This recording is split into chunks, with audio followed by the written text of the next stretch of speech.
Hola, ¿cómo están? Bienvenidos al ciclo de charlas sobre el gran ecosistema de la corriente de Humboldt. Yo soy Víctor Aramayo. Feliz 28 de julio para todos los que nos ven. Hoy estamos en el aniversario 199, aniversario patrio. Así que felicidades para todos por un año más de aniversario patrio. También estamos con la charla número 16 de este ciclo que termina ya esta semana. Hoy estamos con Víctor Ariel Gallardo. El título de su trabajo es El gran ecosistema marino sulfureto de Humboldt y su importancia para la ecología marina y la astrobiología. El doctor Gallardo es profesor del Departamento de Oceanografía de la Facultad de Ciencias Naturales y Oceanografía y Ciencias del Mar y asesor del rector de la Universidad de Concepción. El doctor Gallardo ha estudiado pedagogía en biología y química en la Universidad de Concepción y obtuvo su diploma de la Universidad de Chile. Luego tuvo una beca de la UNESCO para una capacitación inicial en biología marina en el Laboratorio Marino de Helsingør, en Dinamarca, y más tarde, bajo otra beca de la UNESCO, ha obtenido un doctorado en biología de la Universidad del Sur de California, Los Ángeles, en Estados Unidos. Más tarde, él ha obtenido también una maestría en asuntos marinos en la Universidad de Rhode Island, en Kingston, en Estados Unidos, e hizo un trabajo postdoctoral en la institución oceanográfica La Buchs Hall. Pasó los años sabáticos, además, en el Instituto Alfred Wegener Institute, en el Alfred Wegener, perdón, de Investigación Polar y Marina, en Bremerhaven, en Alemania, en colegio, además, Colegio de Ciencias de la Tierra, el Océano y la Atmósfera, en la Universidad Estatal de Oregon, en Corvallis, el Museo Nacional de Historia Natural y el Consorcio para la Investigación y Educación del Océano, ambos en Washington. El doctor Gallardo ha participado en muchas expediciones científicas, tanto internacionales como nacionales, comenzando con la expedición NAGA al Mar del Sur de China, de la Universidad de California en San Diego, y la quinta expedición danesa al Mar de Andaman, organizada por la Universidad de Copenhague en Dinamarca. A nivel nacional ha liderado varias expediciones a lo largo de Chile, que es su país natal, y ha llevado a cabo una investigación intensiva en todo este territorio. El doctor Gallardo ha pasado la mayor parte de su tiempo académico y de investigación en la Universidad de Concepción, al mismo tiempo que ayudó al desarrollo de la ciencia del mar en su alma mater. Es responsable de la creación en 1971 del Departamento de Oceanografía, anteriormente llamado Biología Marina y Oceanografía, el plan de estudios para la formación de biólogos marinos, alrededor de 850 de ellos desde la década de 1870, y la construcción del primer buque de investigación de la Universidad, el LAND inicialmente, que ha sido reemplazado actualmente por la Caicai 2. El doctor Gallardo ayudó a establecer además muchas colaboraciones internacionales, concretamente con la institución oceanográfica Buchs Hall, la Universidad Estatal de Oregon, la Universidad del Sur de California, el Instituto Alfred Wegener de Investigación Marina y Polar, en Bremerhaven, Alemania, y ha, perdón,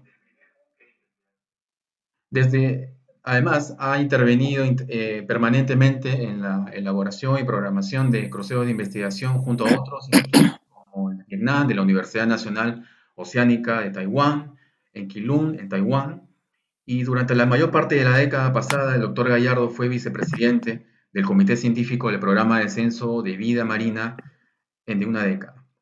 Ha recibido también el Premio de Ciencias del municipio de la ciudad de Concepción y el Premio de Honor en Ciencia Marina de la Sociedad Chilena de Ciencias Marinas. El doctor Gallardo continúa enseñando y llevando a cabo investigaciones sobre ecología bentónica, un área en la que ha contribuido, entre otros aspectos, con el descubrimiento de enormes desarrollos de bacterias gigantes asociadas al sulfuro en los grandes ecosistemas marinos de Humboldt y de Benguela, y recientemente estos organismos han llamado la atención de los investigadores de la NASA que buscan análogos terrenales en sistemas extraterrestres.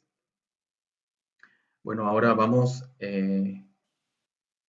a presentar y le damos la más cordial bienvenida al doctor Gallardo. Doctor Gallardo, buenas noches.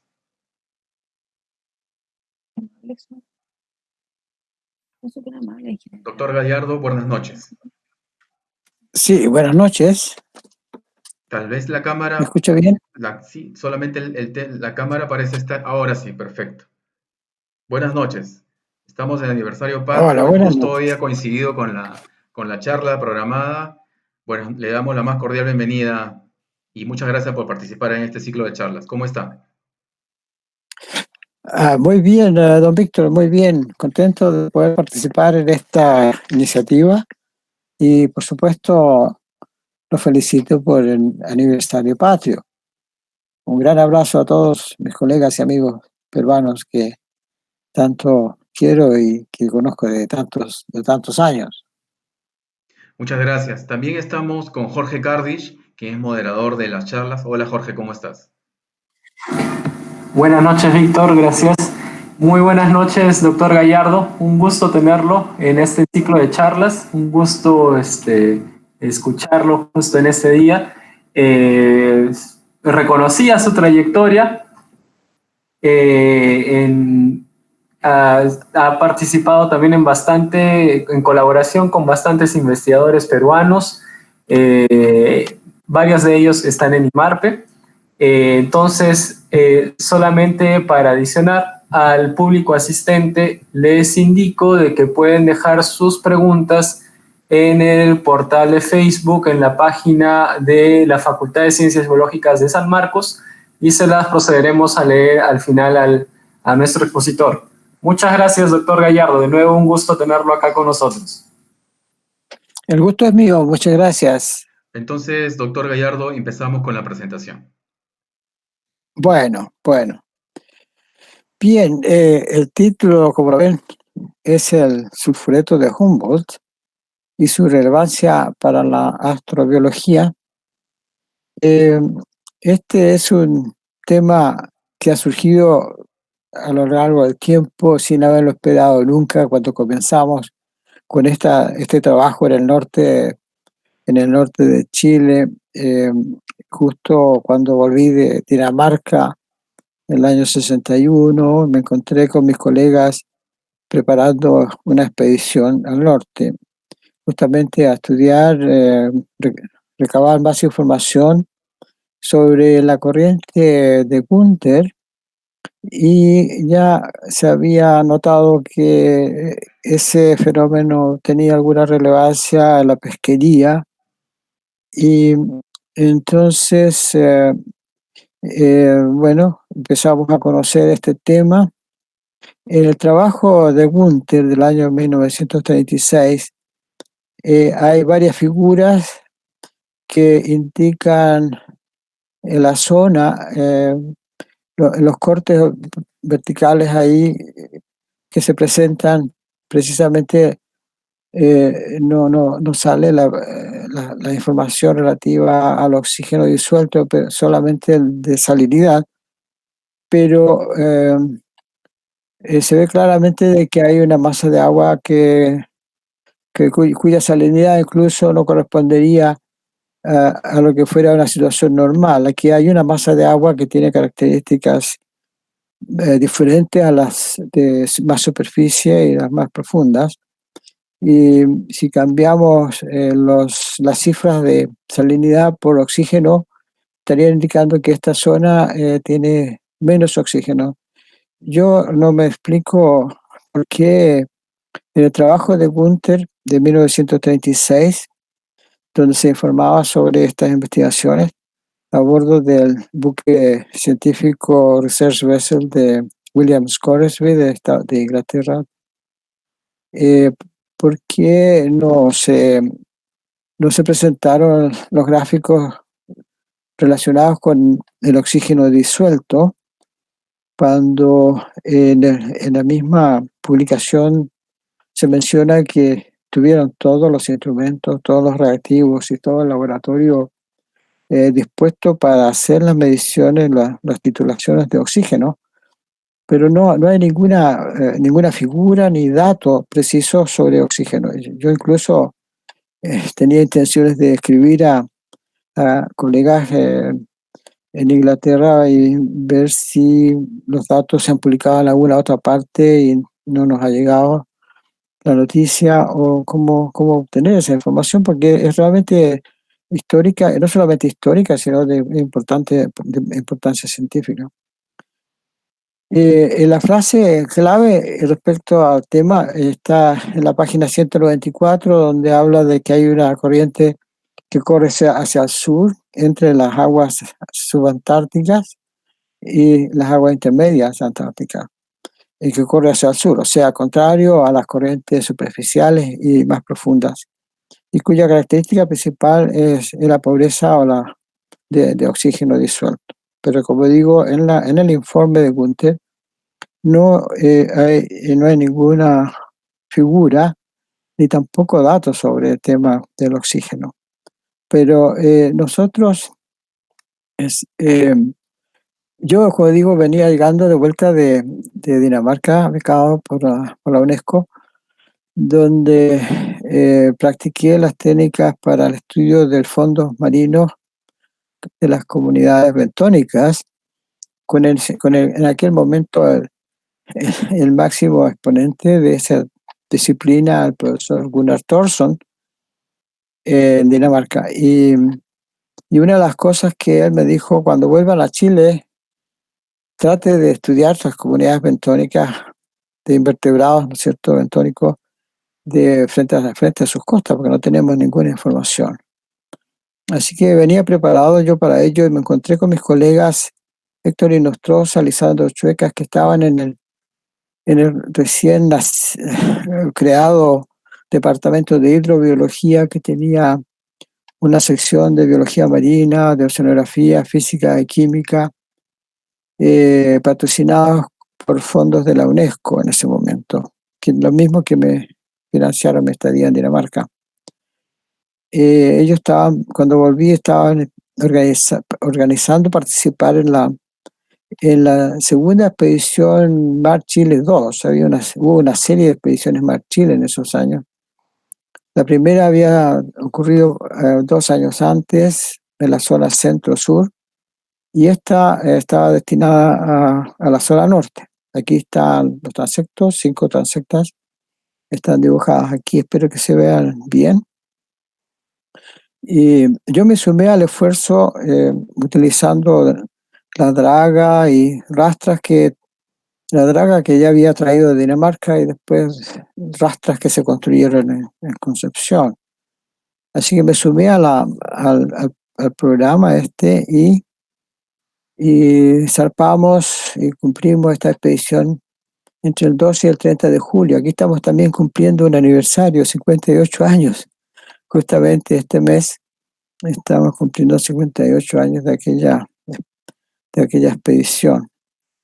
El caso mío, solamente pude muestrear en las partes más costeras con la draga.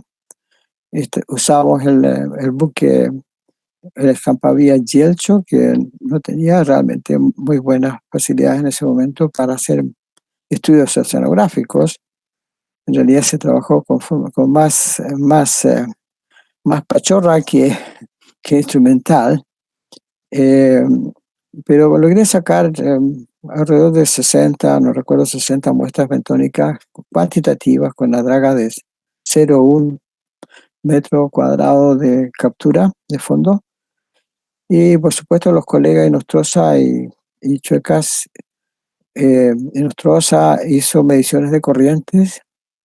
Para eso utilizó paracaídas de tipo militar, una técnica muy diferente.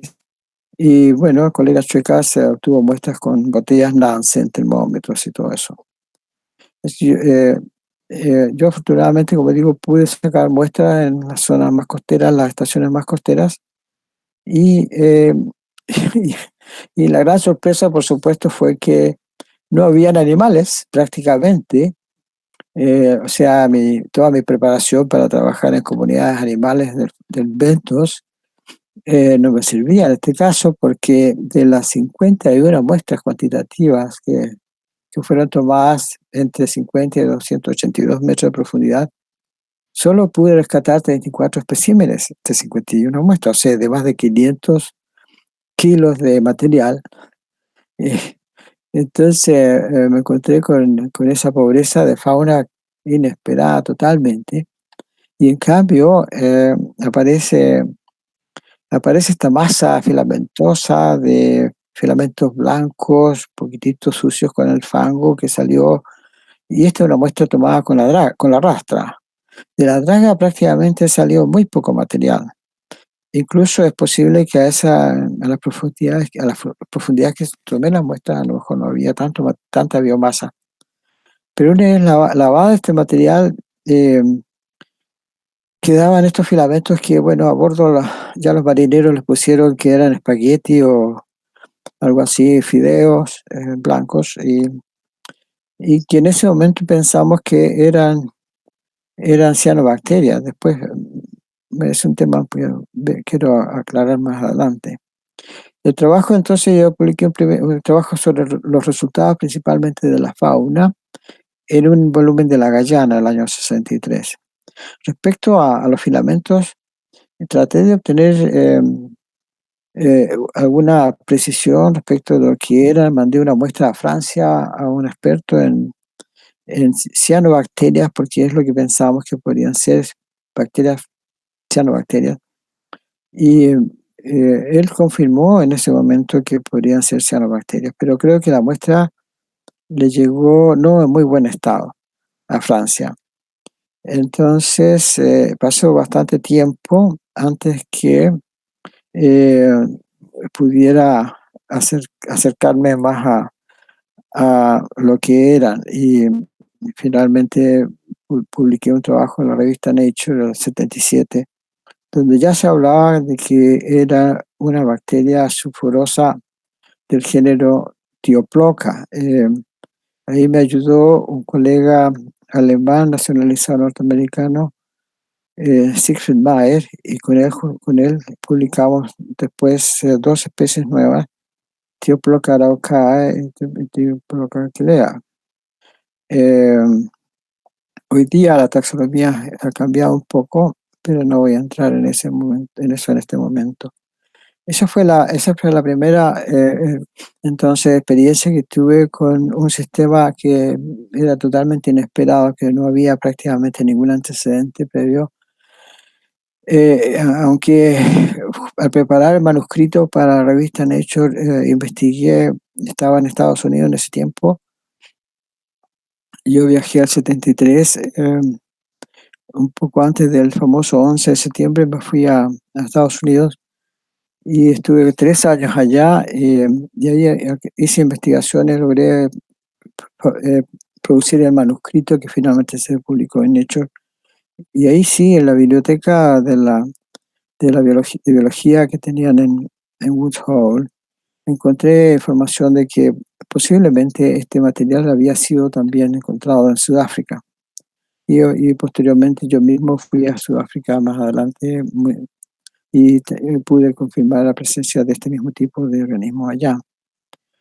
Eh, eh, los principales resultados de esa expedición, para terminar con la expedición Machile 2, en la oceanografía física se confirma la presencia de la corriente de Gunther en dirección sur.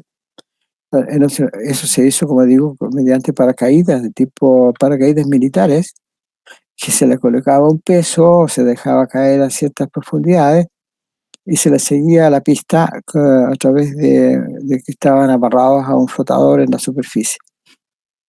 El sistema bien primitivo, pero logró confirmar de que a cierta profundidad esos paracaídas viajaban al sur. En química también, o sea, mi colega químico Chuecas determinó los límites batimétricos superior e inferior de la zona mínima oxígeno. Y en el caso nuestro, sin darnos cuenta en ese momento, totalmente ignorante en ese momento de este tipo de sistemas que después vienen a ser descubiertos frente a las Galápagos, pero bastantes años más tarde. Nosotros en ese momento, el 62, durante esta expedición, lo que hicimos realmente fue descubrir el primer sistema quimiosintético del planeta, el sulfureto, que después hemos denominado sulfureto de Humboldt.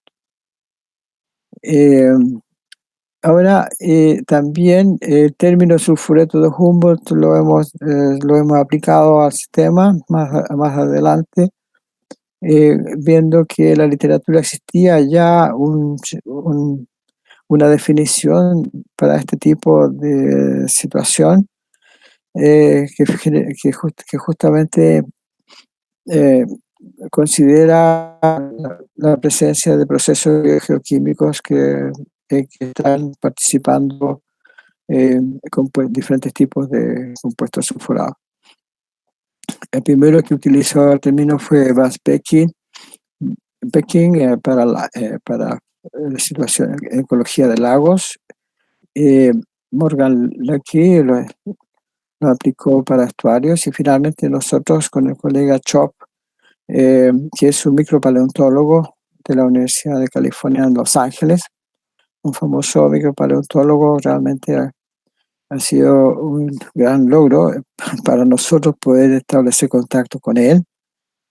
Le voy a contar más después.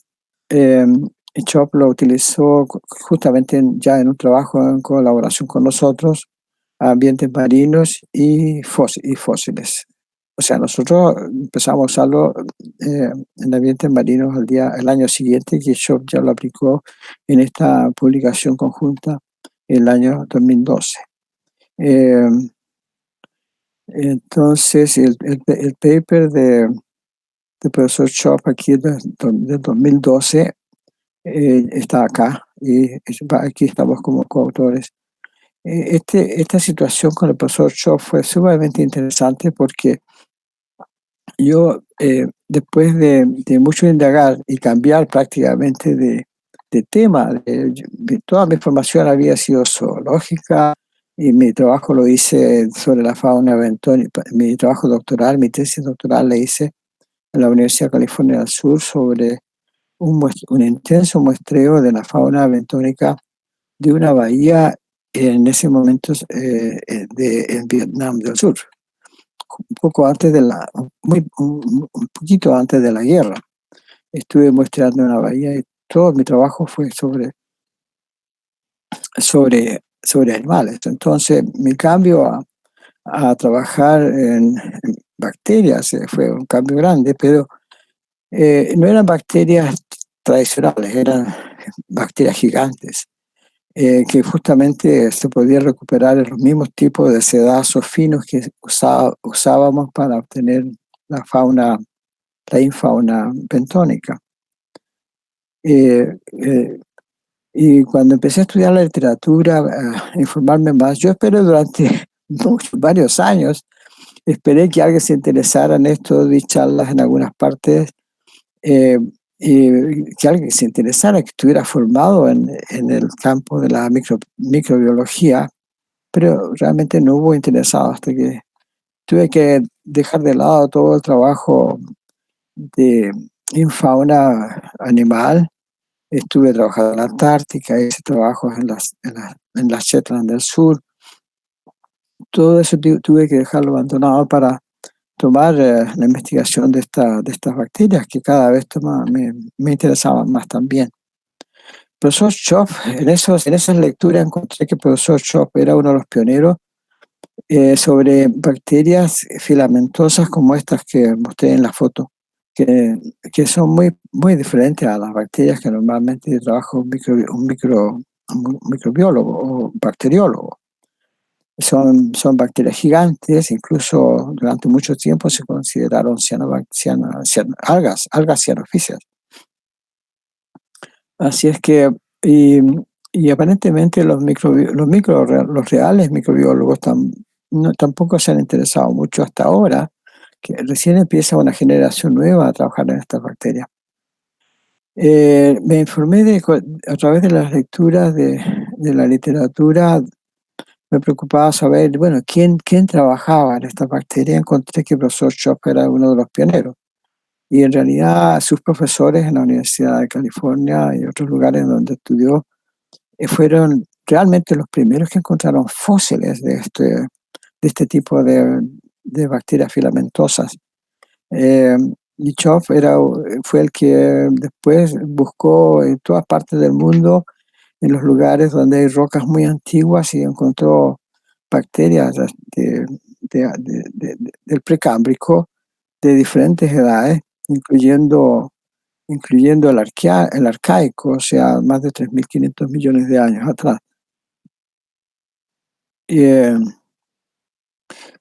Yo, al leer la literatura del profesor Schopp, encontré que ellos no habían tenido ninguna otra alternativa que al encontrarse con estos filamentos fósiles, pensaran que los interpretaran también como cianofisias, como algas cianofisias.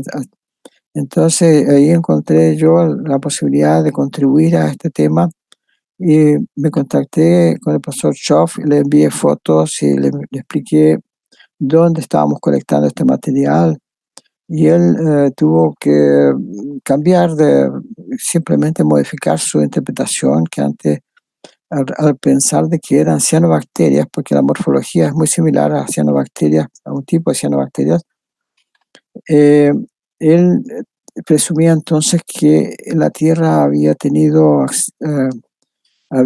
oxígeno ya para la edad de que esas rocas donde había encontrado fósiles, o sea, 3.500, 3.400 millones de años atrás. Entonces, cuando en 2010 yo le compartí, un poquito antes, 2009 quizás, le compartí yo mi información, él me dijo, tengo que cambiar todo lo que yo pensaba tengo que cambiar, echarlo por borda. Porque claro, esto entonces explica mejor los hallazgos que nosotros hemos hecho en diferentes partes del mundo. Y empezamos incluso a publicar juntos. Este es el primer paper acá del 2012. Con mi esposa también, Carola, viajamos a California, hicimos muestreos también, llevamos muestras vivas. También nos asociamos ahí con el laboratorio del doctor Craig Venter, que acababa de sortear el tema del genoma humano. Nos hicimos bastante conocidos porque vino a Chile y ahí lo contacté, se interesó en el tema, estuvimos trabajando en su laboratorio. Hicimos varios análisis de estas bacterias en su laboratorio. Bueno, ahora, esto yo creo que los que están escuchando esta charla están totalmente al tanto, ¿no es cierto?, de por qué, cómo se explica que haya bacterias que son anaeróbicas en nuestro sistema oceanográfico, porque son verdaderamente anaeróbicas, necesitan sulfídrico y el sulfídrico es enemigo del oxígeno y al revés. Entonces, estas son bacterias, aunque también por supuesto hay bacterias que usan los dos elementos o conviven con los dos elementos en situaciones bien especiales, pero la mayoría de estas bacterias son anaeróbicas y viven en el sedimento totalmente anóxico o muy hipóxico en algunos casos. Esto todos lo sabemos, cómo se producen esos ambientes acá.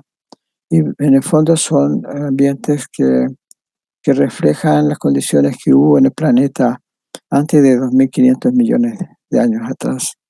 Y que hoy día esos sistemas permanecen en muchas partes. Donde yo he muestreado y he encontrado fondos anóxicos por exceso de materia orgánica y he revisado las muestras, siempre he encontrado bacterias anaeróbicas parecidas a las que el doctor Schoff y sus colegas micropaleontólogos han escrito de diferentes partes del mundo. Así que tenemos aquí lo que yo he llamado la biosfera olvidada, porque es una biosfera que seguramente ocupó el planeta cuando el 100% de los fondos del planeta cuando no había oxígeno y que ahora solamente se ha resguardado, se ha retirado los fondos, los escasos fondos anóxicos que hay hoy día en el planeta hoy día, aunque hay un esfuerzo bastante interesante, bastante intenso de parte de de la humanidad de aumentar los fondos anóxicos, ya sea por el cultivo de algunas especies y otras circunstancias. Entonces, ahora el sulfureto Humboldt también quiere presentar esta transparencia para mostrar dónde se ubica, ¿cierto? En la zona, estamos normalmente frente a Concepción, por lo menos, siempre está entre los 50 y los 150 metros de profundidad, quizá un poco menos. Hay una variación estacional. Lo más probable es que en el norte no haya variación estacional. Y ahora, aquí está, ¿no es cierto?, la productividad. Nuevamente, las condiciones oceanográficas que permiten la formación de un sulfureto, donde por la alta productividad se produce mucha materia orgánica que cae al fondo, se consume el oxígeno, se producen condiciones anaeróbicas, sulfídricas. Entonces se presentan las condiciones favorables para el desarrollo de este tipo de bacterias anaeróbicas. Hay los equipos que hemos estado usando sobre el equipo de la Universidad de Concepción, la lancha frente a Concepción principalmente, hasta el terremoto del 2010. Yo tenía esta lancha y practicaba lo que yo llamaba la oceanografía en pequeña escala. Y tenía todo preparado para poder trabajar con bacterias, pero la lancha utilizó este equipo acá, que es un multisacatestigos que permitía sacar muestras intactas. Y también para esta lancha diseñamos un pequeño sacatestigo. Con esto pasamos excelentes jornadas trabajando y muestrando. Y aquí, por ejemplo, aquí este era un video, pero no lo pude acceder hoy día. Un video tomado por Sergio Núñez en los fondos de la Bahía Concepción, en el momento en que realmente el tapiz bacteriano cubría gran parte del piso de la Bahía Concepción. Y el color blanco se debe a que las células de estas bacterias acumulan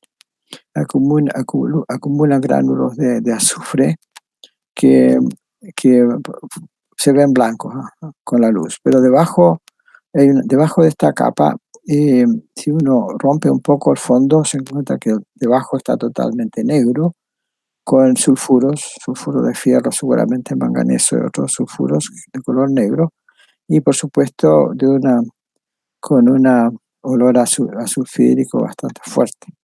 En estas condiciones uno puede predecir de que hay muy poco oxígeno disuelto en el agua que está cerca del fondo, por eso que prácticamente no se ve un pez, muy rara vez que pasa un pez por ahí, y seguramente tiene que rápidamente salir de allí, porque si no se muere por falta de oxígeno. Esto es normal los veranos, primavera, verano principalmente en Concepción, hasta fines incluso entrado el otoño, se presentan fondos de este tipo. Hay situaciones muy interesantes oceanográficas asociadas a esta comunidad bacteriana, porque realmente hoy día ya está muy claro que manejan completamente el fósforo, y creo que ahora la explicación que uno siempre escuchaba de por qué nuestro mar es tan productivo desde el punto de vista pesquero, y todo el mundo decía por las urgencias, pero bueno, pero ¿qué hace la urgencia? Lleva nutrientes, pero ¿y de dónde salen los nutrientes? El fósforo, el nitro. Bueno, aparentemente los que manejan el fósforo justamente son el más importante de los elementos para la productividad, son precisamente estos organismos. Manejan totalmente el fósforo de acuerdo a las condiciones de oxia o anoxia que presenta en la columna de agua. Están saliendo publicaciones en los últimos 5, 6, 7 años, en que está claramente, ahora ya se puede explicar por qué nuestros mares son tan, tan, tan productivos por estas bacterias, aunque todavía eso no sale al público realmente. Estas bacterias son las responsables de que finalmente nuestros mares sean tan productivos punto pesquero. Y cuando esto ya digamos se integre en la mente de todos los interesados en el mar, yo creo que van a aparecer muchas más investigaciones, va a haber mucha más entendimiento de que esto es fundamental estudiar. A mí me ha costado muchísimo conseguir proyectos Fondesit. Me han rechazado 2 veces mis proyectos Fondesit. Uno que tenía por finalidad comprar un micromanipulador para poder analizar cada filamento, o sea, los filamentos, analizarlo y llegar al genoma completo de las especies. Hasta el momento no conocemos todas las especies, ni siquiera, yo creo, un 0,5%, un 0,1% de las especies que conforman esta comunidad la conocemos. Nosotros describimos una, hace 3 años atrás describimos una desde, y se resultó ser un género diferente, una especie, por supuesto, diferente. Pero estamos en eso ahora, hemos logrado poner en línea una serie de recursos, pero eso lo puedo comentar más adelante. Tenemos una serie de tiempos donde hemos visto las variaciones del oxígeno. Estos son los momentos en que hay muy poco oxígeno y es lo que permite la existencia de este tipo de bacterias, porque en esas condiciones están los compuestos sulfurados, que son los que le dan la energía a las bacterias. Y aquí están las mediciones de redox, que indican que las condiciones son muy favorables para estas bacterias. Las biomasas a veces son bastante grandes. A veces llegamos a 20 gramos de bacterias por metro cuadrado. Incluso a veces hemos medido hasta 100 gramos de bacterias por metro cuadrado. Entonces, aquí tenemos una muestra de un testigo. Aquí está lo que llamamos la zona hipóxica, que justamente es ocupada por lo que nosotros llamamos megabacterias, que son las tioplocas. El año 2006, las tioplocas, bueno, tienen un historial incluso muy antiguo.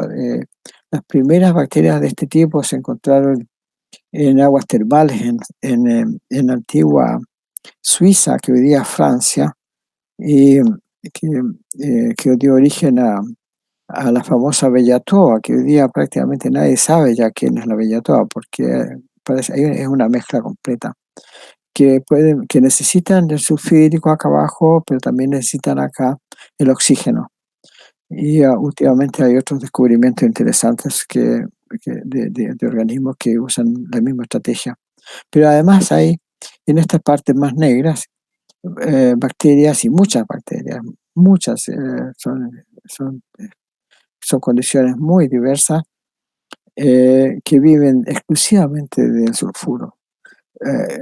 Simplemente no necesitan el oxígeno y por supuesto nosotros pensamos que esas son las que estudia el profesor Chop de los fondos de 3.500, 8.000, 2.800 millones de años atrás, cuando no había oxígeno en el planeta. Y eso fue lo que nos atrajo y somos ahora estrechos colegas trabajando en este tema. Él vino a visitarnos el año pasado, fuimos al norte, también hicimos un descubrimiento nuevo en la zona, en las lagunas del Salar de Atacama, que después se las voy a mencionar.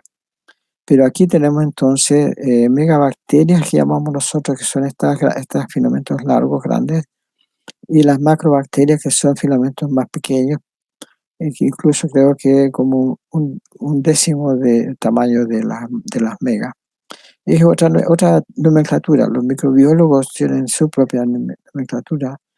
Yo uso una nomenclatura de carácter ecológico, y estamos, digamos, avanzando en el tema, especialmente ahora en lo que se refiere a la genómica. Este es un corte entonces tomado con el multisacatestigo, donde se puede hacer todo tipo de mediciones. Aquí tenemos microfotografías de lo que llamamos megabacterias como Thioploca. Esta sería la Araucaria, esta la Aquilea. Aquí se ve otras muestras de filamentos, ¿no es cierto?, como los que vimos antes. Microscopía electrónica de barrido. Tienen una vaina, dentro de esa vaina están los tricomas. Estos tricomas se mueven, ¿no es cierto?, hacia arriba y hacia abajo, para salir a buscar el nitrato o el oxígeno arriba y al interior el sulfídrico, el dador de electrones y el aceptor de electrones. Ahora las macrobacterias las descubrimos recién en el 2006, no, 2003. Estas bacterias son bastante más pequeñas que Etioploca y Bellatoa, y por casualidad las encontramos por primera vez en un crucero que estábamos presentes nosotros con el doctor Craig Venter en las Galápagos. Ahí por primera vez vi esta morfología así.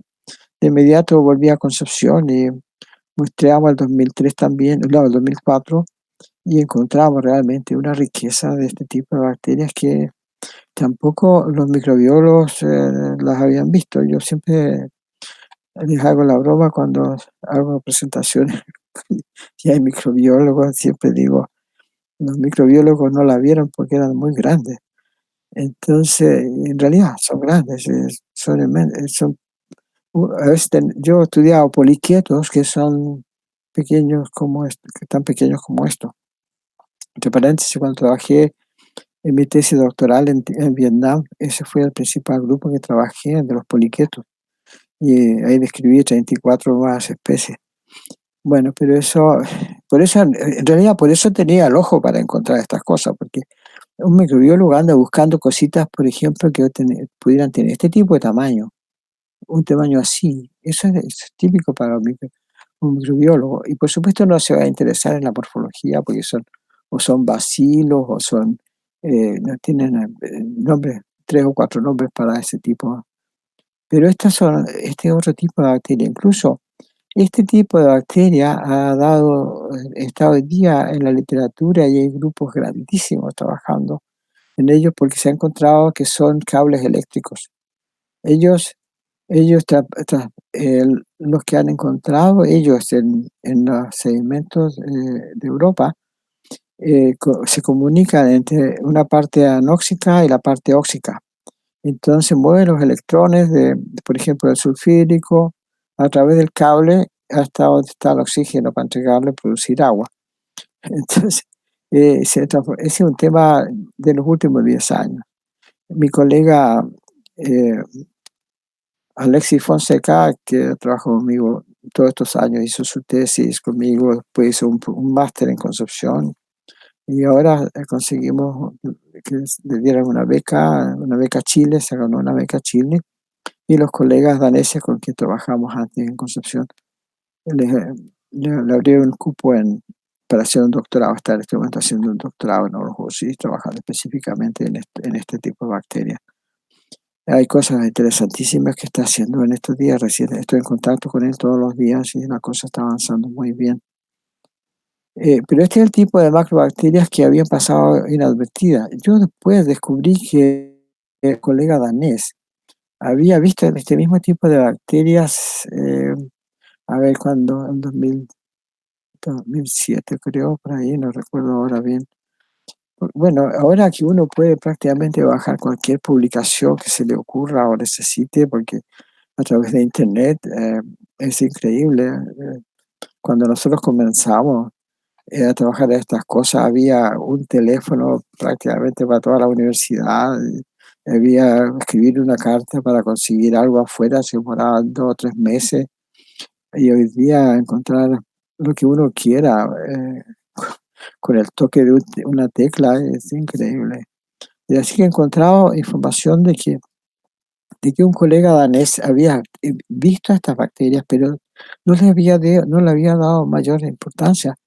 Se había fijado solamente en una grande, de las grandes, que casi todos le aplican un solo nombre, que es Bellatoa. Casi todas las que tienen esa forma se llaman Bellatoa.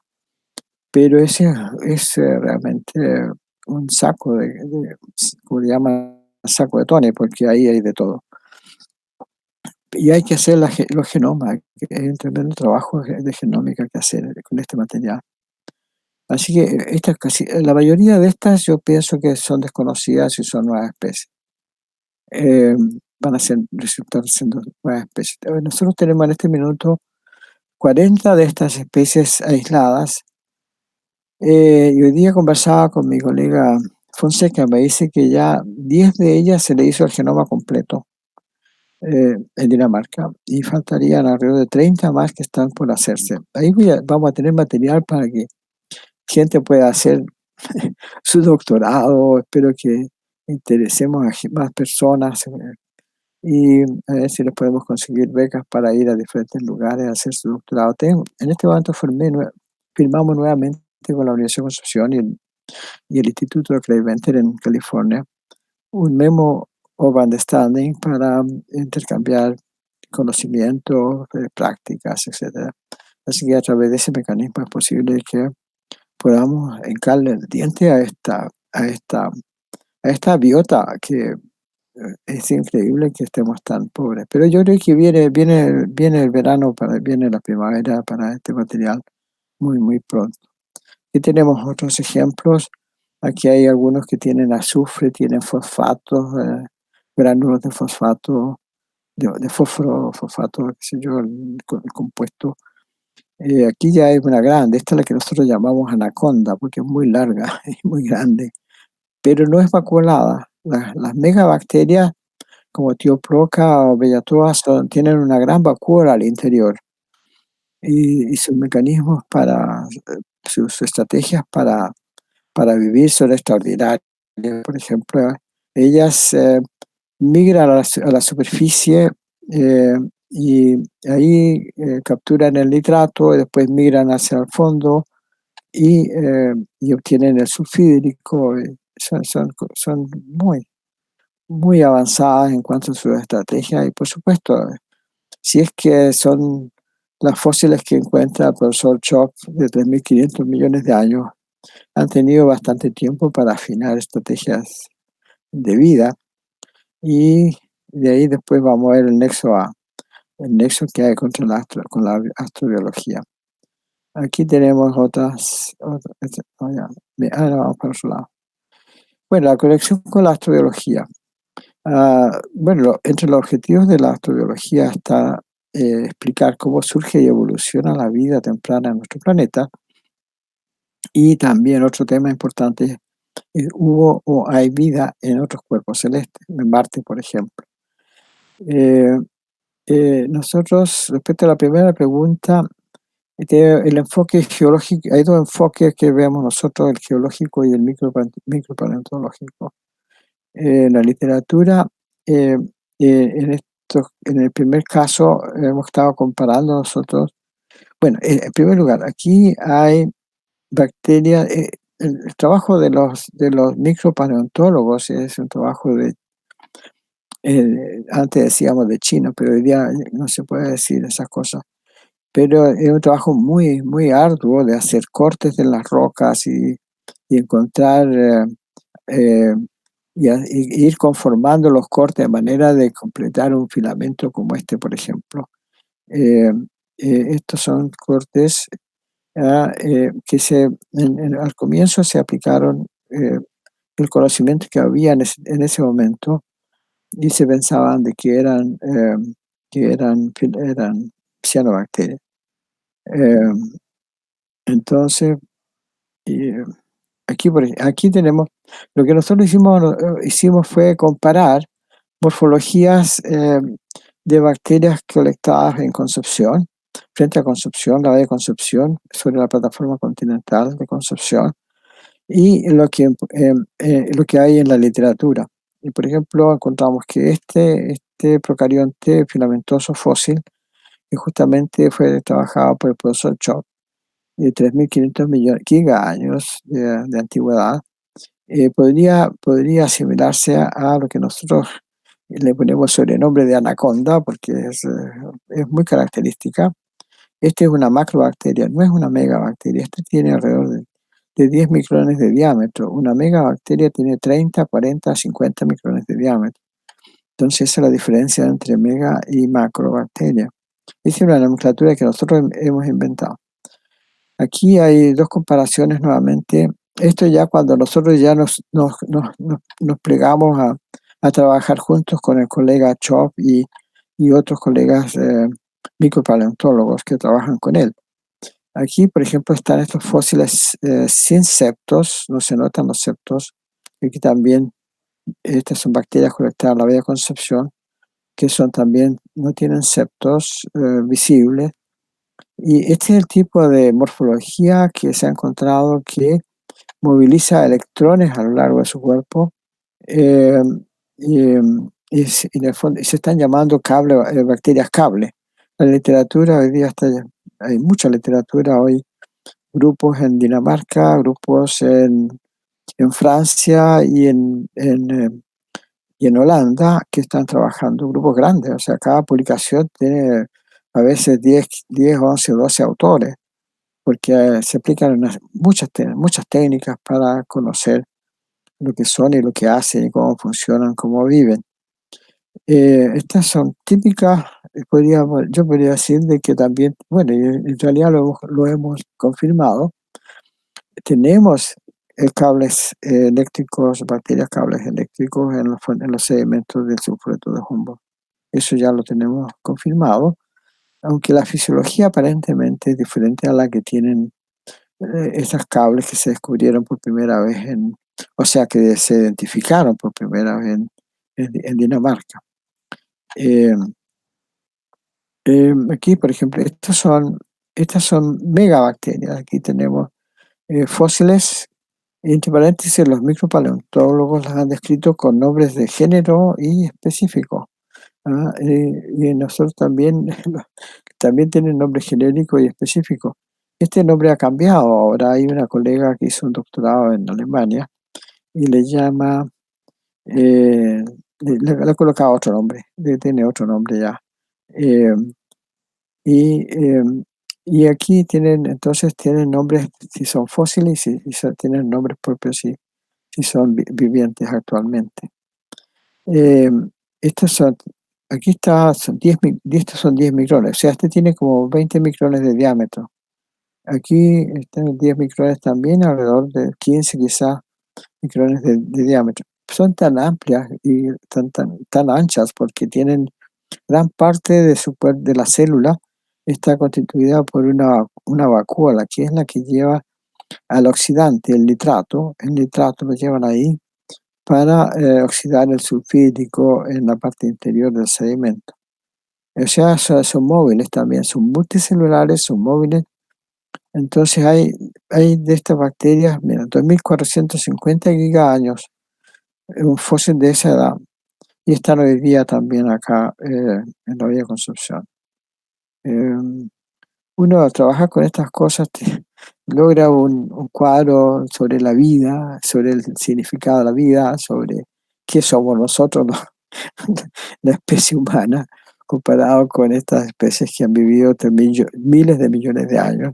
Y por supuesto se las arregla muy bien en el sistema y que manejan los recursos de forma muy especial, de forma muy cooperativa.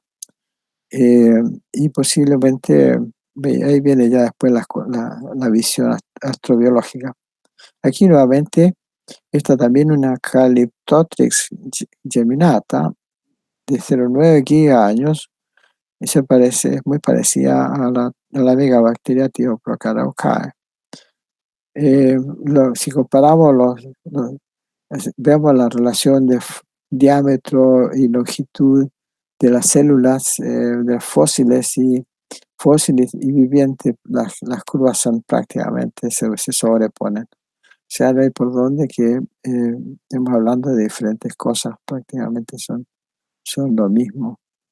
Este es el área de estudio tradicional o de rutina que tenemos nosotros. O sea, estas son las 4 estaciones que hemos estado mostrando, donde también nos ocupamos de las pequeñas, no solamente de las grandes.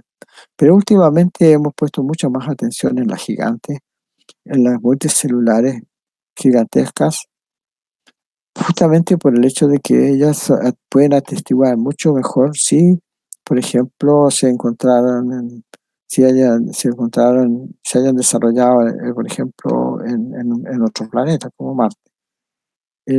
Sobre eso vamos a ver ligerito. La composición, esto es muy breve. Tenemos datos a nivel de filo, a nivel de clase, de orden, de familia, de género y especie. cuando ya llegamos al nivel de especie, más del 95% de los datos de B6 de, de la, del riosoma nuclear, del se me tupe esta parte, no tienen nombre. No tienen nombre a nivel de especie, no tienen nombre a nivel de género. Hay una base de datos mundial que hay que estar revisando. Estamos justamente en eso ahora, revisando los datos que teníamos de antes, porque hay nueva información. Pero aquí hemos encontrado 25 filos en 0,5 gramos de sedimento, presente 25 filos de bacterias. Y con 321.000 y tantas secuencias B6 del RNA. Y entonces una diversidad extraordinaria y que se manifiesta también en cómo se distribuye. Prácticamente no hay dominancia. Aquí la especie que tiene más abundancia no alcanza al 3,1% del total. O sea, son comunidades muy diversificadas, muy ricas en especies. No hay ninguna especie realmente que sea dominante, incluso sabiendo que a nivel bueno, esto estamos a nivel de OTO, o sea, de unidad taxonómica operativa, no a nivel de especie. A nivel de unidad taxonómica operativa, la que está más abundante ocupa el 3,10% del total de los individuos que se encontraron en esa muestra.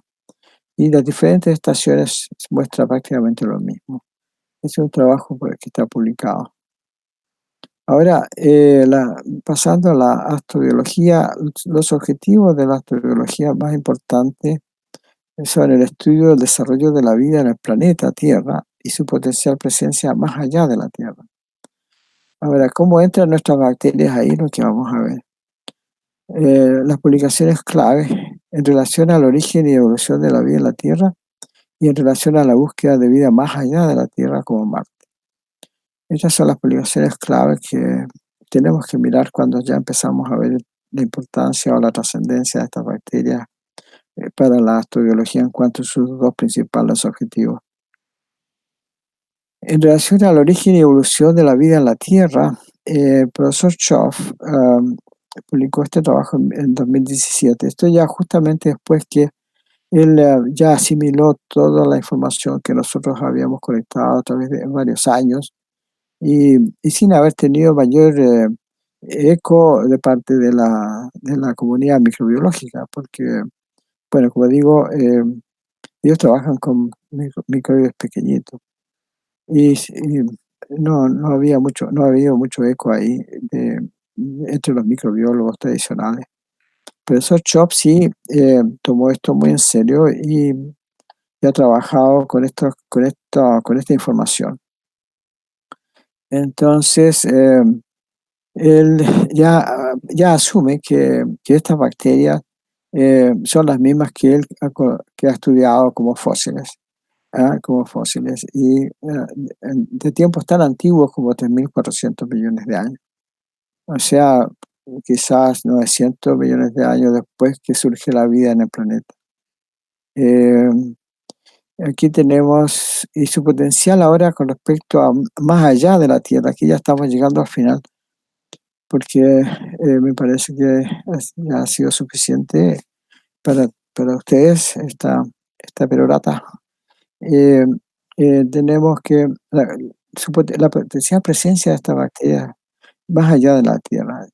Schoff justamente maneja mucho el tema porque ha trabajado con la NASA, incluso él ha sido parte de las comisiones que decidieron dónde muestrear en Marte y ahora incluso el nuevo rocket que sale 30 pasado mañana nuevamente va con consejos que el profesor Chop ha contribuido para los nuevos muestreos que se van a hacer en Marte.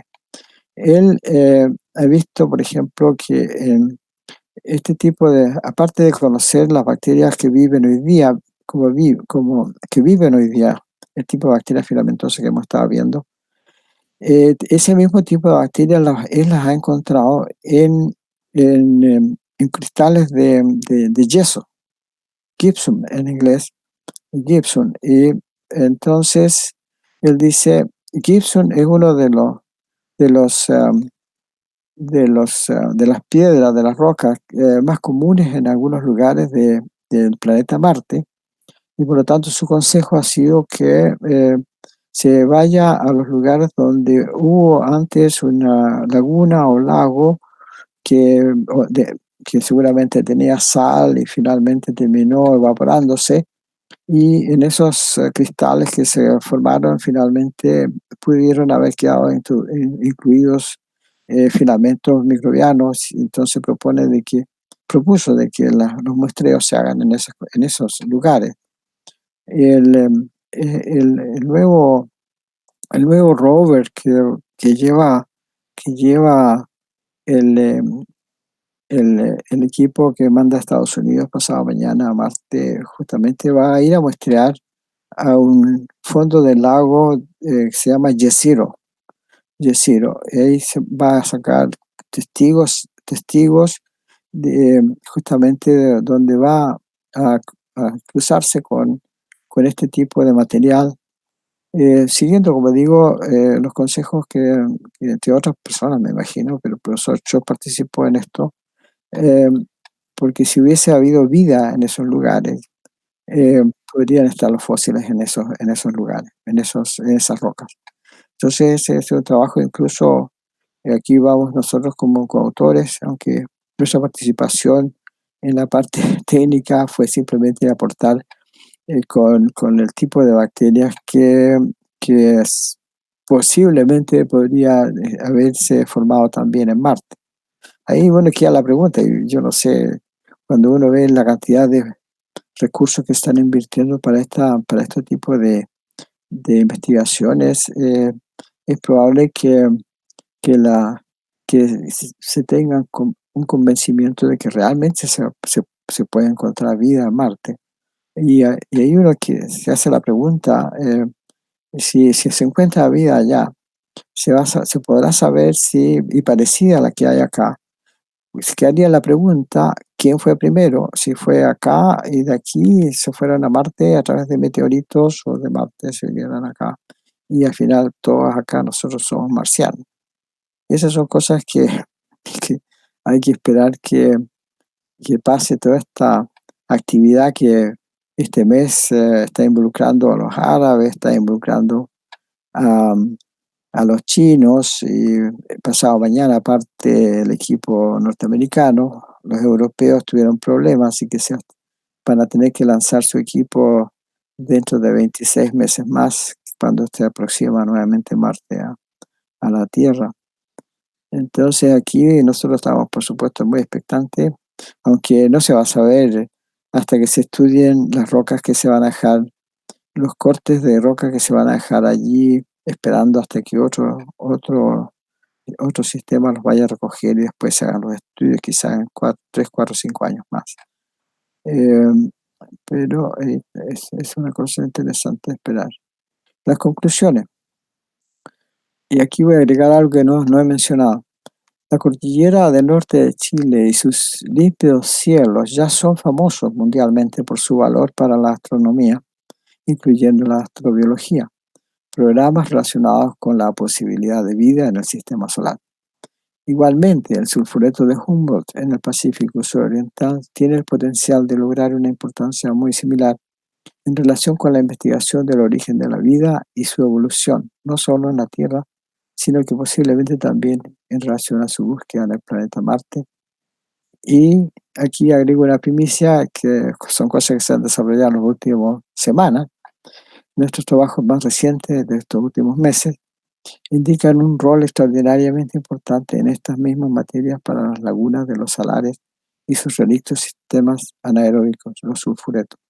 Hemos estado muestreando, por casualidad, con el profesor Chop, que nos visitó en septiembre del año pasado, muestreando en una laguna del salar de Atacama, Y yo me preocupé de colectar material en una situación anóxica, sulfurética, y al mirar a microscopio el resultado fue que se dan este mismo tipo de bacterias filamentosas multicelulares de las que hemos estado conversando, no de las megabacterias, sino de las macro.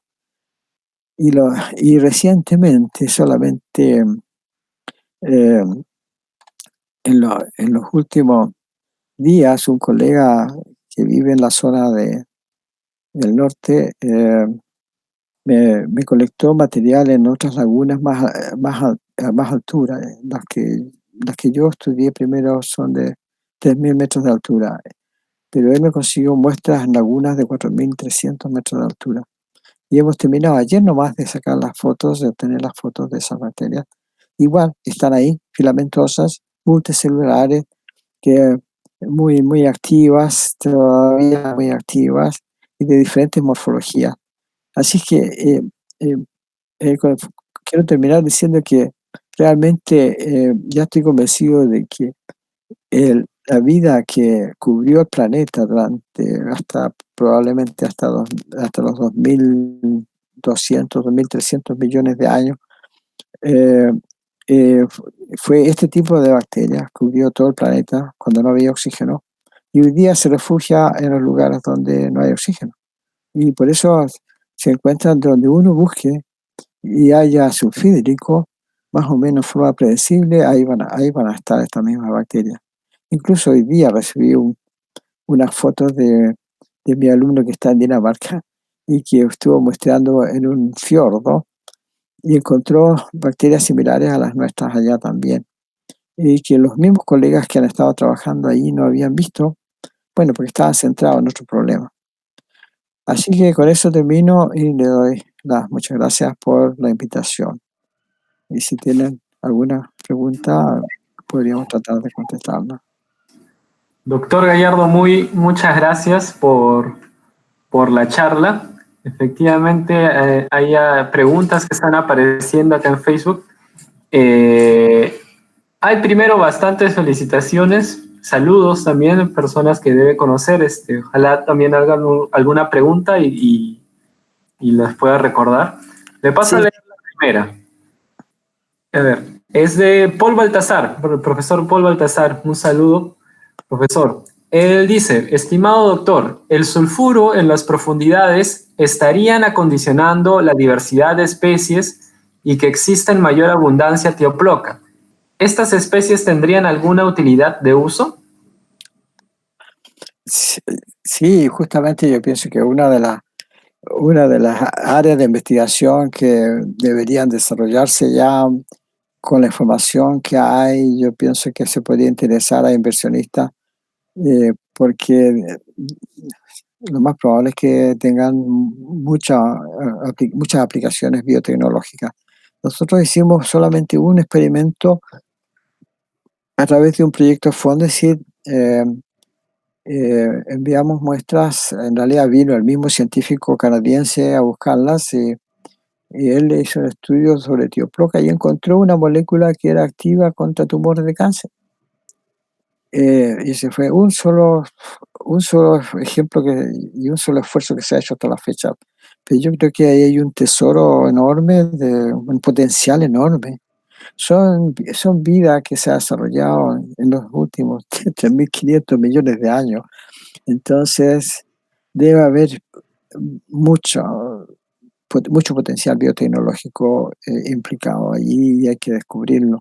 Entonces, ahora que empezamos a movernos un poco más en este tema, porque hemos conseguido un financiamiento, yo años atrás había conseguido muy buen financiamiento con un proyecto Fondap, pero ahí hubo un tema que, bueno, al final perdí la dirección de ese proyecto y también perdí acceso al financiamiento que pudo haber. Perdí como 10 años en eso, pero estoy tratando de recuperar el terreno y hemos establecido ya un convenio con el doctor Craig Venter en Estados Unidos, y también tengo a mi ex amigo o colega que está haciendo doctorado en Dinamarca. Son dos lugares donde podemos avanzar mucho en el tema de saber qué es lo que tenemos ahí. La parte biotecnológica todavía no la hemos vuelto a tocar, pero yo creo que si alguien está interesado se puede comunicar conmigo y podemos tratar de hacer algo al respecto. Ya sea en el Perú, en Perú también este sistema está ahí, por supuesto. Hay publicaciones. Yo recuerdo que cuando terminé de hacer el trabajo en Estados Unidos, el 2000, cuando fue eso, 76, creo que pasé por ahí, y les presenté una charla en el MARPE sobre estas bacterias. Y claro, había habido experiencia de las bacterias frente a Perú. Y creo que las macrobacterias también están ahí y seguramente incluso en forma muy rica, porque las condiciones son, creo, mejores que frente a Chile. Las anoxias, las hipoxias son más fuertes ahí, las extensiones son más grandes también.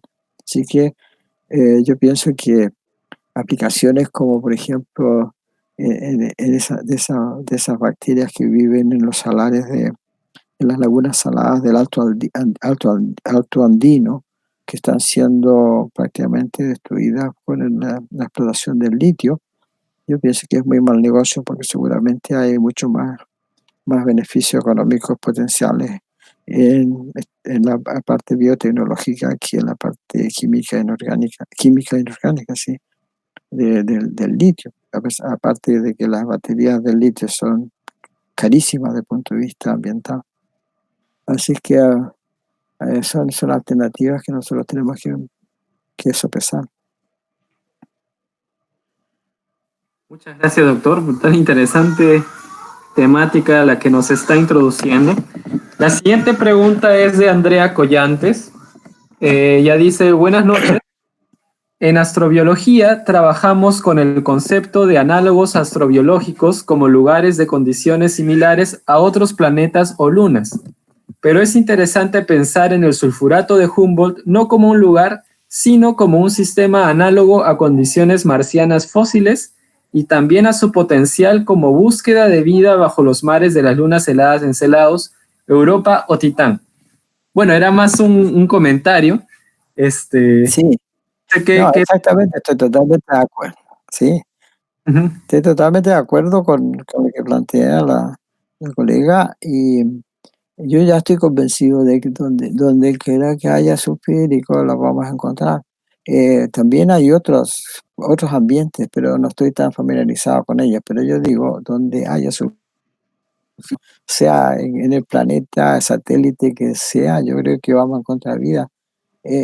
Por el momento estamos pensando que a lo mejor vamos a encontrar algo parecido en Marte, pero hay otros colegas que piensan de que han venido residuos o señales de este tipo de vida, meteoritos que no se sabe de dónde vinieron. Entonces, es posible de que este tipo de vida esté esparcida en muchas partes del universo. Son cosas realmente son espectaculares. Pensar en trabajar en ese tipo de investigaciones realmente es muy inspirador. Estoy totalmente de acuerdo con la colega. Hay que echarle para adelante, como decimos en Chile. Sí, exactamente. Muchas gracias, doctor. La siguiente pregunta es de, Raúl GT. Le hace 3 preguntas en realidad. A ver, se las paso a leer. La primera. Las bacterias de la especie Thioploca en la actualidad tienen su nomenclatura como Candidatus mari Thioploca o debería seguir llamándose bacterias Thioploca. La segunda. En los sistemas de borde oriental ¿están siempre presentes estos sistemas de sulfureto? Y la tercera, la relevancia de estas bacterias en la ecología del fondo marino es de detoxificación por ser un organismo sulfuro oxidante. Muchas gracias por las respuestas. Respecto a la parte taxonómica, sí, yo pienso que, yo desde que trabajé con el profesor Siegfried Mayer, con quien describimos las primeras dos especies de Theoploca aquilea y Theoploca araucae. Yo le propuse que como la pariente más cercana era una Theoploca de un lago alemán o suizo o austríaco, no recuerdo bien. O sea, de agua dulce. Le dije, ¿cómo va a ser esto la misma especie? Pero él insistió que debería llamarse Theoploca igual que la de agua dulce. Entonces yo no pude hacer nada porque estaba recién entrando al campo, al terreno pero sí tenía la impresión de que no correspondía llamarlas Theoplocas, sino que crear un nuevo género. Bueno, al final la realidad me dio la razón, porque una estudiante de doctorado alemana entró en el tema y está proponiendo entonces candidatos Mari Theoploca aquilea, Mari Theoploca araucae, y bueno, y se asigna por supuesto entonces la autoría de esas especies, pero parece que no ha sido aceptado todavía en general. Pero es un tema interesante, cómo solucionarlo más adelante. Pero yo creo que finalmente va a tener que tener un nombre nuevo. A lo mejor Mari Theoploca araucae y Mari Theoploca aquilea van a perdurar así, como tal. Sí, hay un tema también con respecto a Bellatoa, porque realmente yo hice una investigación sobre ese género y tengo un manuscrito casi listo, donde voy más allá de la historia que se conoce del género de Bellatoa. Muy interesante, tiene aspectos humanos, incluso encontré cosas muy interesantes. Un manuscrito muy querido por mí que tengo que afinarlo todavía antes de publicarlo, porque va a ser un terremoto para la taxonomía de ese tipo de bacterias. Pero no, así que voy a esperar un poco. La segunda pregunta, de borde oriental, están siempre presentes. Como digo, siempre que haya sulfuro hídrico van a estar. Yo ya he probado en Costa Rica, en Panamá, en Galápagos, en el norte, bueno, a lo largo de Chile. Y debajo también de las muestras tomadas debajo de las jaulas de cultivo de salmón también han aparecido. Y después he visto videos tomados frente a Oregon, por ejemplo, donde se ven filamentos blancos, y así es que yo creo que también, y según los locales, este sistema se ha tornado de este tipo, con anoxias y mortandades de eucariontes en las últimas décadas. Entonces están introduciéndose en un área donde no estaban antes. Pero yo diría que donde haya sulfuro hídrico podemos encontrar por lo menos las macrobacterias. Las megabacterias son más exquisitas, pero las macro las vamos a encontrar, yo creo, siempre. Y como digo, yo no tenía esperanza de encontrarlas en las lagunas, por ejemplo, en la laguna Tebenquiche, ahí cerca de San Pedro de Atacama. Apenas puse la muestra en el microscopio, vi una y dije, pero si esta es igual a la marina que hemos estado viendo acá. Entonces, ya ahora ya no es una sorpresa para mí, porque tenemos con mi esposa, terminamos ayer de tomar 700 fotografías de unas muestras que nos mandaron de lagunas de las alturas frente a San Pedro de Atacama, 4.000 y tantos metros. También hay bacterias filamentosas allí. Así es que yo digo, yo estoy convencido de que esta fue la vida que existió en el planeta y cubrió el planeta, los fondos bajo aguas del planeta, por lo menos hasta los 2.300 millones de años, cuando no había oxígeno. Y hoy día son remanentes, relictos, que se han quedado, y respectivamente si es en agua dulce, agua de mar, Incluso hemos conseguido, eso no lo habíamos ni siquiera mencionado todavía, tenemos muestras de fangos de unas fuentes termales, y en ese fango termal también tenemos muestras de estas bacterias.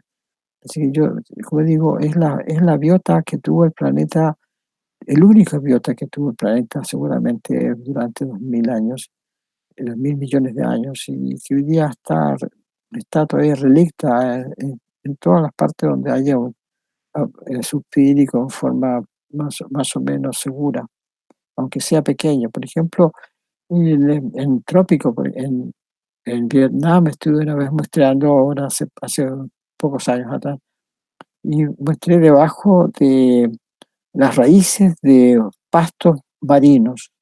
En la raíz del pasto marino se forman condiciones de anaeróbicas también. Y al ir a mostrar ese material al microscopio, encontré nuevamente bacterias filamentosas. Y yo creo que es yo la estaba llamando como la biota olvidada. No sé qué nombre, qué nombre ponerle, pero es una biota que fue la única que existió en el planeta y que vivía, está donde quiera que haya sulfídicos, ahí la vamos a encontrar. La otra pregunta era relación con detoxificación. Sí, una vez fui a un taller en Sudáfrica y presenté un trabajo sobre detoxificación. Presenté el trabajo como que era realmente, visto desde el punto de vista paleobiológico, paleoecológico, estas bacterias tienen que haber facilitado la ocupación de los fondos del planeta después que apareció el oxígeno, porque fueron detoxificando el sedimento. Incluso eh, en los estudios que hemos hecho frente a Concepción relacionados con el langostino, por ejemplo, el langostino está íntimamente asociado a fondos que a veces tienen bacterias filamentosas, especialmente las larvas del langostino, cuando recién se asientan directamente donde hay tioploca. Y entonces yo creo que están aprovechando de que tienen alimento. Creo que tengo una publicación que explicamos esto. Tienen alimento seguro y seguramente los tapices de dioploca logran detoxificar el agua de tal manera que estos bichos que todavía son pequeñitos y tienen seguramente sus branquias suficientemente capaces digamos, proveerle las condiciones de vida cuando son pequeñas. Seguramente que cuando son más grandes ya las branquias no son suficientes y tienen que migrar.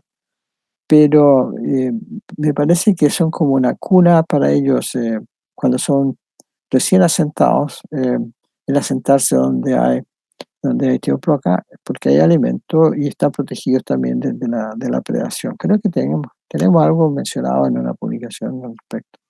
Así que sí, se planteó como detoxificación.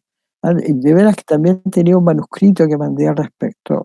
Y después llegó un comentario por ahí de un revisor anónimo que lo rechazó y no se pudo publicar.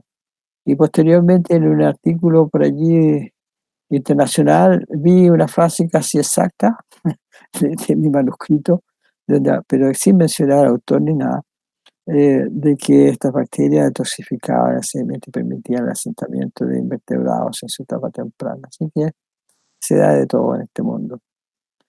Pero sí, yo creo que fue la vida que permitió en la colonización por parte de eucariontes los fondos marinos después que empezó a existir oxígeno en el planeta y distribuirse en los océanos, y poco a poco ir colonizando entonces los fondos marinos que al principio estaban reservados solamente para la vida anaeróbica.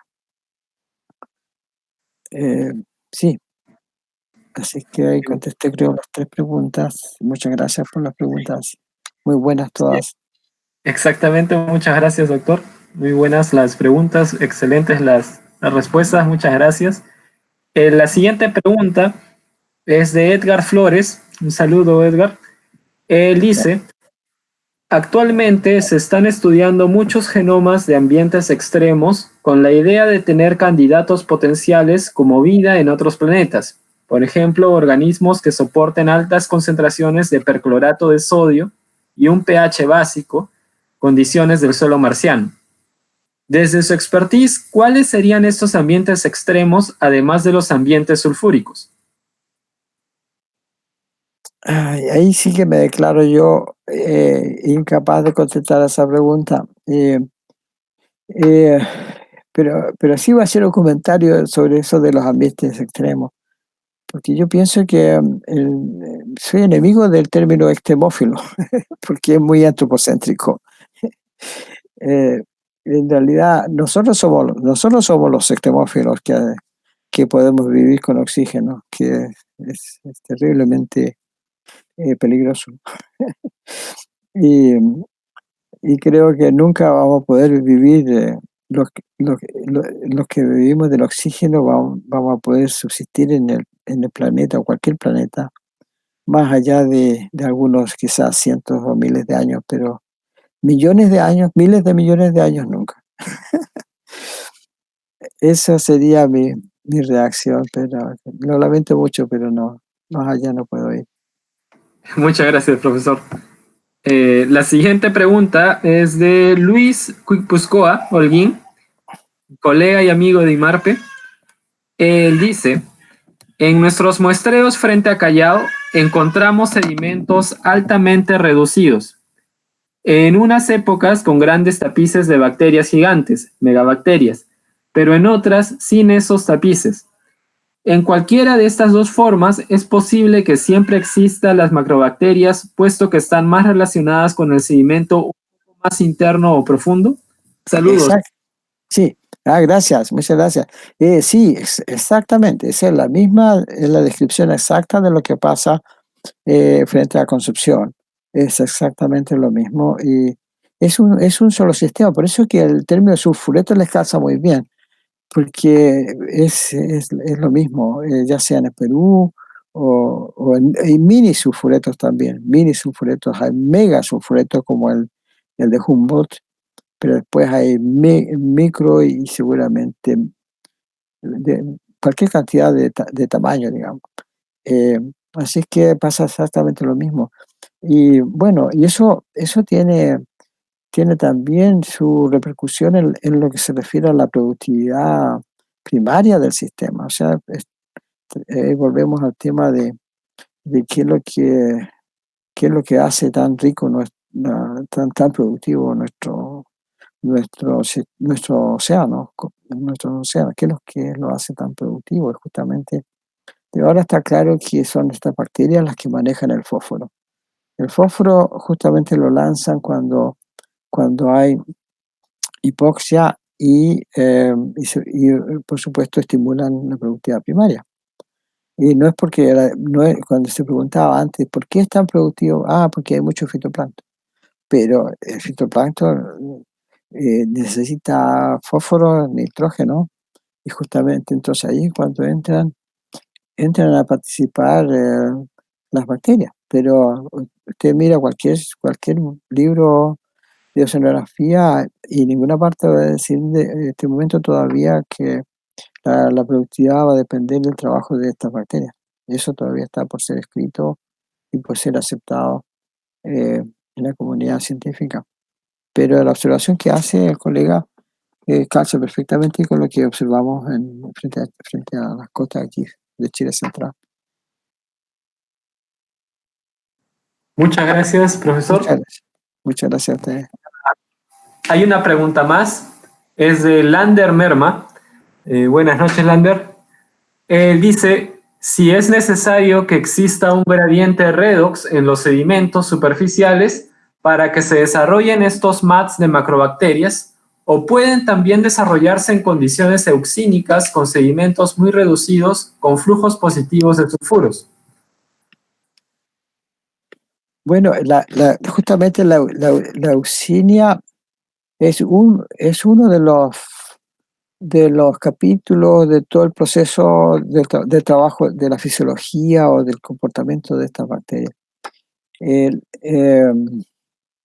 Nosotros conocemos mucho la Virginia de la Valle de Concepción, porque cada ciertos años se producen eucinias muy fuertes y que hacen que el sulfuro, el sulfuro salga del sedimento hacia la columna de agua, donde por supuesto tiene la posibilidad de encontrarse con aguas con oxígeno, donde se oxida el sulfuro, el sulfídrico y libera azufre elemental en forma coloidal y le cambia el color a la Valle de Concepción. Es lo que le llaman el color tipo digamos, un mar tropical. Un color turquesa muy bonito, que hasta hace poco no tenía explicación, pero hace años atrás, y yo estuve haciendo mediciones a través de un colega químico, se hizo mediciones o sea, se colectó el material que estaba como coloide en el agua y se midió azufre. También se ha hecho mucho más trabajo, más serio, más acabado, frente a Namibia. Ahí han trabajado colegas alemanes frente a Namibia y también han publicado lo mismo. Y por supuesto, eso pasa también por la fisiología de las bacterias con respecto a, a si hay o no oxígeno. Cuando hay falta de oxígeno, entonces se libera, cuando hay, ¿cómo se llama? Falta de oxígeno muy fuerte, se libera sulfídrico a la columna de agua, allí se puede encontrar con oxígeno, se oxida el sulfuro y se libera azufre elemental. Y también toda la dinámica del fósforo es manejada por este tipo de, de mecánica que pasa sobre los sedimentos. Y por supuesto que casi siempre coincide que los blooms fitoplanctónicos ocurren después que las bacterias liberaron el fósforo que tenían. Así que al final todo está como calculado. Y afortunadamente, bajo las condiciones que tenemos en nuestras costas mirando hacia el oeste, o sea, contrario a la rotación de la Tierra, siempre vamos a tener surgencias y van a salir entonces los nutrientes a la superficie, se van a encontrar con la luz solar y las diatomeas entonces van a tener los nutrientes, la luz solar y para producir los blooms de fitoplancton que sostienen la cadena trófica que finalmente terminan en la producción pesquera. Somos afortunados en ese sentido. Muchas gracias, profesor, por todas sus respuestas. Hasta el momento no aparece una nueva pregunta acá en la plataforma de Facebook. Yo le agradezco, que tenía algunas dudas, pero que han sido parte si bien no han sido parte de las preguntas, de algunas de las preguntas han aparecido en sus respuestas también, que han estado súper completas. Muchas gracias, de verdad, por didáctico. Tenía un interés tal vez en saber si las macrobacterias, usted ha mencionado de que las especies que encuentra en Chile también se pueden encontrar en otros lugares del océano, pero esta comunidad de procariontas es siempre la misma o siempre son siempre similares en distintas partes del mundo. ¿O hay diferencias? Eso no lo sabemos. Eso no lo sabemos. Eso es justamente el trabajo que hay que hacer. Estaba pensando que, dado que estas bacterias prácticamente están en todas partes, que haya ambientes anóxicos, podríamos organizar una campaña para intercambiar información, intercambiar muestras, etcétera, y conocer entonces, prácticamente llegar a conocer cómo fue la vida en el planeta antes de que hubiera oxígeno, y comparar las especies, cuánta diferencia hay entre de diferentes formas, han especiado mucho. Seguramente hay muchas especies, pero lo más probable es que sean la mayoría cosmopolitas. Esa es mi teoría, mi hipótesis, de que lo más probable es que sean cosmopolitas, porque bueno, han tenido miles de millones de años para distribuirse. Sí, son cantidades de años que es casi imposible de imaginarse, comprender. Miles de millones de años. Porque si los fósiles que trabaja el profesor Chop, los más antiguos, tienen 3.400, 3.500 millones de años. Entonces, eh, eso para un planeta tan chiquitito como este es un tiempo tremendo. Entonces, lo más probable es que estas especies sean muchas como cosmopolitas o haya muy poca especiación. Y no sé, pues además que hay transferencia lateral de genes, hay una serie de fenómenos interesantes, por ejemplo, el CRISPR-Cas también. Estuvimos viendo el CRISPR-Cas de una especie que se describió hace poco, la única realmente del sulfureto que hemos descrito, donde se nota que ha sido atacado por virus.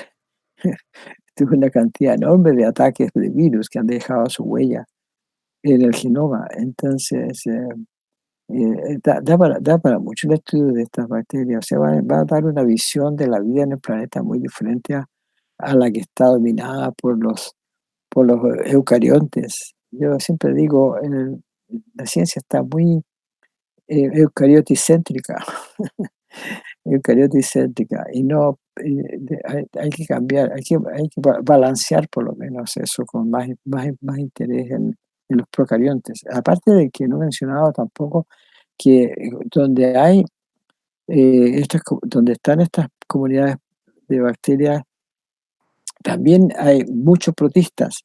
Y lo más probable es que los protistas fueron los que se subieron al carrito, ¿no es cierto?, inmediatamente después que apareció el oxígeno durante muchos millones de años. Lo único que pudo existir fueron los animales pequeñitos, los procariontes, los protistas, entre ellos, por ejemplo, los ciliados, flagelados y amebas, que también se encuentran bastante asociados a estas comunidades donde están estas bacterias, pero seguramente donde hay más posibilidades de que haya oxígeno en la medida que ellos lo necesitan. Incluso también las diatomeas. Las diatomeas es curioso, pero hay grandes cantidades de diatomeas asociadas especialmente las lagunas que estaba viendo yo ahora en el Salar de Atacama.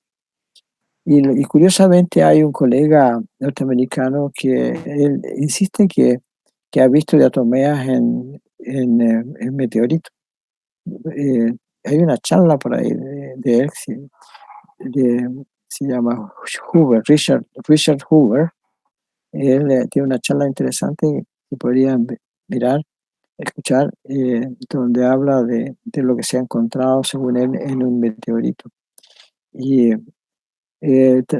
yo no sé, no se le ha dado mucha atención en la literatura científica y parece que le ha costado publicar en los lugares más exquisitos.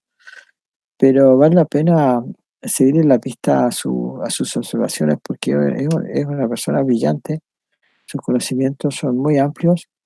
Ha trabajado con grupos de diferentes partes del mundo, especialmente ha estado mucho en Rusia eh, y otros lugares, muestreando meteoritos, muestreando en lagos profundos también, pensando bueno, en que hay otros lugares donde hay océanos y encélados, en otros satélites como Europa, por ejemplo.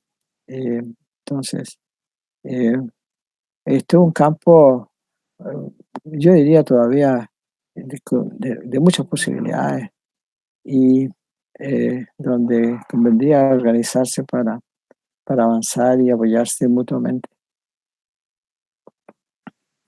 Genial, muchas gracias, doctor, por este comentario.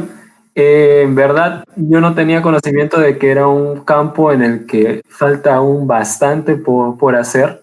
Si bien no es un campo de estudio que se vea mucho tampoco en Perú, a pesar de que hay estudios sobre Tioploca, ¿no?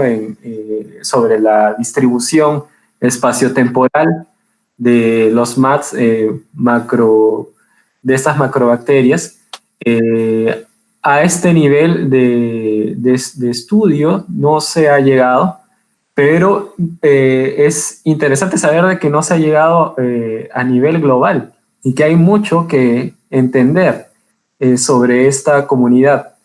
Víctor, tal vez tú quieras comentar algo. Sí, gracias, gracias. Bueno, gracias, profesor Gallardo. Muy interesante la charla. Yo tengo una consulta acerca de qué otros organismos ha encontrado junto a los MAPS de estas megabacterias. Porque nosotros hemos encontrado, por ejemplo, efectivamente ciliados. Hay muchos ciliados que están ahí. Hemos encontrado, pero le comento no solo protozoarios, ¿eh? Entonces, mi consulta va, ¿qué otros organismos han encontrado ustedes habitando junto Sí, a estas bacterias?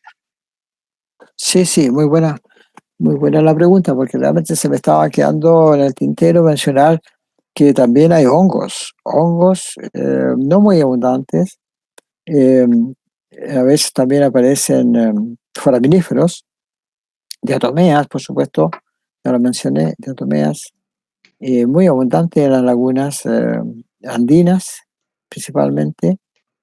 Eh, ¿Qué más? Prácticamente, prácticamente eso, ¿no? Esas son los otros organismos pequeños que se encuentran eh, cuando realmente hay tapices bacterianos. Sí, Mm. sí, eso sería. Cuando le comentaba eso, porque efectivamente bueno, por un lado, bueno, son organismos muy primitivos y que están hace mucho tiempo, mucho antes de toda la diversidad tal y como la conocemos actualmente, así que eh, coincido con ese análisis, pero le comento, ¿no? Por ejemplo, en Callao, nosotros observamos, y tengo una fotografía, bueno, la mostraré cuando me toque la charla, de nemátodos, por ejemplo, nemátodos de vía libre viviendo o coexistiendo junto a estas megabacterias. Por eso le hacía la consulta, porque efectivamente hemos observado ciliados, hemos observado, bueno, en realidad toda una larga lista de organismos de la meiofauna protozoaria y metazoaria. Y quizá eso sea un indicador como usted dice, de varios otros organismos que se han subido al carrito Ujú. de un gran organismo primitivo que ya está poblando y usando recursos en el Humboldt, ¿no? Sí, todos sí, se me olvidó mencionar, me olvidé mencionarlo, pero en nematodos hay, especialmente en los sedimentos marinos, porque en los de las lagunas que estaba mirando no he visto ningún nematodo, pero sí en los sedimentos marinos hay bastante común los nematodos, sí, sí. Sí, y El ahora, que escucho con el... ¿Mm? sí, perdón, mi consulta era también para mencionarle que usted sabe que, bueno, el Humboldt tiene un forzante importante que es la fase cálida de Lennox, es el niño, y yo quería consultarle qué función piensa que tiene el niño para la expansión y la retracción de este sulfureto aquí en el Humboldt. Ah, bueno, como trae oxígeno, yo pienso que, bueno, frente a Concepción, nosotros tenemos eso estacionalmente, porque Mm, las aguas de, de la corriente de Gunther se retiran un poco hacia el norte. Entonces, en el frente a Concepción tenemos condiciones que son más oxidadas en invierno, así que eso pasa casi todos los años. Y por supuesto que cuando eh, ocurre los eventos del niño, se hará más intenso. La situación se hace bastante más intensa, nomás el efecto sobre sobre las bacterias anaeróbicas, y los que dependen de ellos seguramente sufren mucho y disminuyen. Pero nosotros en Concepción sí tenemos que la mínima de oxígeno migra al norte en invierno y migra al sur en el verano. Entonces, donde sí podemos encontrar muy comúnmente por lo menos las microbacterias permanentemente dentro de la Bahía de Concepción, porque las condiciones de, de intensidad de materia orgánica dentro de la bahía son históricas. O sea, no es que sea la contaminación, sino que es una bahía muy productiva. Entonces, gran parte, casi el 80% del fondo de la bahía de Concepción es casi siempre hipóxico y a veces muy anóxico. Y ahí es cuando cambia de color. Así que eso pasa casi estacionalmente en Concepción. Más al norte, ahí no sabría decirle, pero seguramente cuando viene en los eventos del niño, seguramente hay una mortandad o sea, del sistema sufre fuertemente, pero no les cuesta nada volver. Aparentemente no les cuesta nada volver Sí, a sí, ocupar sus nichos. sí, estoy de acuerdo con eso de que no le cuesta nada. En general, todo el sistema se recompone muy rápidamente, no tiene una muy alta Es- resiliencia. Exacto. Bueno, Jorge, ¿hay alguna otra consulta? No, Víctor, no aparece alguna pregunta más Ok, extra. ok. Bueno, profesor Víctor Gallardo, le damos muchas gracias realmente por haberse tomado el tiempo de brindarnos esta charla y por haber participado, obviamente, aquí en el ciclo. Muy agradecido con su No, participación. con mucho gusto, y hubiera sido encantado de haber podido viajar tener la excusa para viajar a Perú. Y si se hubieran dado las condiciones, yo estaba preparado para viajar allá y pasar por lo menos una semana gozando de ceviches y otras cosas ricas, y los amigos. Y Y un los pisco amigos, sour. tengo exalumnos, tengo pisco sour, yo tengo los exalumnos allá, Dimitri Gutiérrez, ¿ah? Fue un alumno mío, y así hay varios desparramados. Wilmer Carvajal, no fue alumno mío, quizás en algún curso, pero sí, pasaron varios estudiantes peruanos en el programa de becas de la DAD, que también en esos años conseguí de la DAD que nos dieran 5 becas anuales para hacer doctorados, y de ahí creo que se titularon alrededor de 36 doctorados, creo, y 12 o 15 magísteres. Y entre ellos había varios peruanos, ecuatorianos, colombianos, diferentes países. Aparte siempre habían 2 chilenos que tenían que salir también de cada año. Así que, pero me encantaría volver con mi familia a, a Perú. Esperemos que pronto pase esta pandemia y podamos realizarlo. Muchas gracias por la invitación, ha sido un placer estar con ustedes. Gracias por las preguntas y su paciencia. Muchas gracias, doctor. Será hasta la próxima oportunidad. Vamos a estar en contacto, efectivamente. Y bueno, le invitamos a todos entonces a las charlas que vienen. Faltan 3 todavía, que de esta última semana del ciclo. Y bueno, hasta mañana. Muchas gracias a todos. Muchas Hasta gracias, mañana, doctora. muchas gracias, buenas noches. Buenas noches. Buenas